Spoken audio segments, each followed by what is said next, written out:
अस्सलाम वालेकुम बाबा साईं। वालेकुम अस्सलाम रईस रोमान चालन ठीकु आहे बाबा तूं ॾाढा ॾींहं लाइ छॾिया भला तूं शहर वञी वसाई पीउ खे विसारे छॾी। बाबा कहिड़ियूं ॻाल्हियूं था कयो, तव्हांखे विसारींदुसि? तव्हां त मुंहिंजी कुल काइनात आहियो। बाबा इहो मूंखे मुंशी ॿुधायो त तुंहिंजा त इम्तिहान ख़तमु थी विया। बाबा इम्तिहान त ख़तमु थी विया, पर हिकिड़ो वॾो इम्तिहान ज़िंदगी जो न रहियल आहे। हा पर हिकिड़ो इम्तिहान मां तुंहिंजो वठण वारो आहियां जेको तमामु वॾो इम्तिहान आहे। अॼु ताईं तव्हांजा सभु इम्तिहान मूं पास कया आहिनि ऐं मूंखे पंहिंजे पाण ते एतिरो कॉन्फिडेंस आहे त इहो इम्तिहान मां ज़रूरु पास करे वेंदुसि। अच्छा बाबा इहो तुंहिंजी शादी जे लाइ हिकिड़ो रिश्तो आयो आहे। बाबा मां हाणे शादी जे मूड में न आहियां। अरे बाबा शादी जे लाइ कंहिं मूड जी थोरी ज़रूरत हूंदी आहे। पापा मां हिकिड़ी छोकिरी सां वाइदो करे चुको आहियां त मां सिर्फ़ु तोसां ई शादी कंदुसि। मां ज़बान ॾेई चुको आहियां। पर वाइदो त मां बि करे चुको आहियां रईस नवाज़ अली ख़ान खे। रईस नवाज़ अली ख़ान?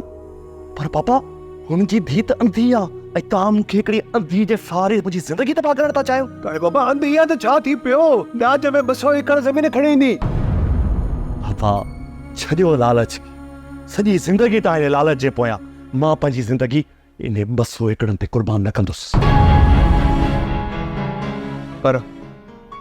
पर मां इहा ज़बान ॾेई चुको आहियां। मां बि ज़बान ॾेई चुको आहियां ऐं मां पंहिंजी ज़बान खे नथो पी सघां। I am sorry. त तुंहिंजो इहो आख़िरी फ़ैसिलो आहे? हा पापा, इहो ई मुंहिंजो आख़िरी फ़ैसिलो आहे। मूंखे अंधी सां शादी करे पंहिंजी ज़िंदगी बर्बाद नथो करे सघां। पापा तूं त ॿिए में शादी कंदो। मां ज़बान ॾेई चुको आहियां। त वापसि वठी छॾियो पंहिंजी ज़बान, मोटाए अचो। मां पंहिंजी ज़िंदगी बर्बाद नथो करे सघां हिकिड़ी अंधी जे पोयां। तूं छॾे त कोन थियो आई?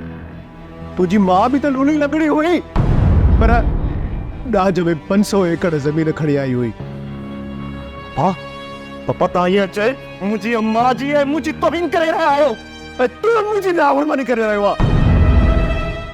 प्रोग्राम शतरंज जा तमाम एपिसोड्स ॾिसो हाणे HD क्वालिटीअ में। विज़िट करियो असांजो YouTube channel Sindh TV HD drama.